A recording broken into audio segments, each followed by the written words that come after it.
You can play any shooter for 2 hours, but it's after that 2-hour point that narrative becomes absolutely essential. I think the story of Halo Wars is really about the characters. You try and make these believable characters exist in this, fantastic universe where, humanity's at war with aliens. If you don't relate to the characters and care about them, then you're not going to care about the context, you're not going to care about the universe and the weapons and the ships and everything. Halo Wars is a strategy game. A lot of choices you can make in the gameplay. And what we really need to do to kind of balance that on the story side was have this cast of characters. A group of characters is kind of like an analogy to the real-time strategy game, to many groups on the ground. So telling the story of a group of characters seemed like the way to go forward. Just like the game itself, it's more of a bird's eye view. A sense of a larger story of what happened before the events of the original Halo. Prep for pod launches, bring weapon systems online. Expecting trouble, Captain? We have Captain Cutter. He's your classic starship captain. We have the classic hothead, Sergeant Forge.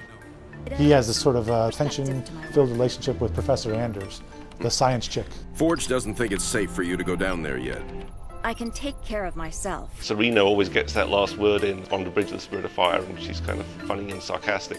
When I went out to the Japanese recording sessions, I asked her, so, is Serena still funny in Japanese? And the response was, yes, she's still a bitch. Serena, get out of my lab. If you don't have a history to the world and you don't have motivations for these characters, in the long run, people won't remember it. You need those human characters that you can relate to. But on the other side, you've got to have a bad guy. The Covenant has a religion, and they have a structure, and they have a society. The Covenant is a fractious society. It's made up of a number of species. They don't all get along, but it makes the political makeup of the universe interesting. The war with the humans will require a great deal many more machines than we can currently muster. I will take what we have. If you've played through the Halo games before, you know the Arbiter. That's not our Arbiter. Our Arbiter is a mean guy. He's Darth Vader times 10. Like the rest of your race, weak and undisciplined. In our game, we wanted a good guy, bad guy thing, and the Covenant, for the most part, are kind of evil. But it's a chance to kind of go see how they live too, right? Really tried to play up the Halo fiction. Arbiter, ready to kill. I love the Arbiter. He has probably one of the coolest abilities I think that's ever been in a strategy game. He has this rage ability. Bam! That's pretty satisfying. Where the hell are we, Serena? Actually, I'm still working on that, sir. When the Flood shows up, it's utter chaos. It, in some ways, stops this war and gives both parties something much, much bigger to worry about. The Flood isn't really even an alien. It's something so completely alien to us that even the aliens look normal. They do have their own society, and it's just so different that we can't see it.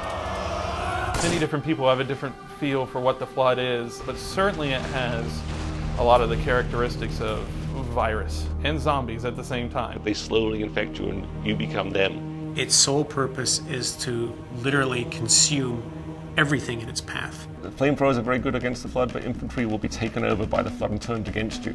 So taking in units which can be turned against you is generally not a good strategy to have with the Flood.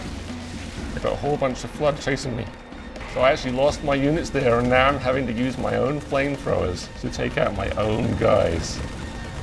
They know each other. They had breakfast together. Those guys are torn. One of the neatest things about the Halo universe is that it doesn't answer all the questions in a very easy way. Who are the Forerunners? Why are the Flood there? Who really is the ultimate bad guy here? I think the thing which is always in the background of everything in Halo, and in Halo Wars in particular, is the Forerunner technology. The thing that attracts me to the Halo universe is this kind of sense of awe and mystery with almost mystical overtones. You don't really know what the Forerunners were or what they are. The Forerunners disappeared over 100,000 years ago, but they still have a huge impact on the actual universe today. Now that's not what I expected. It's that sense of time and all those questions of what happened so long ago that really give the scope to all the Halo games.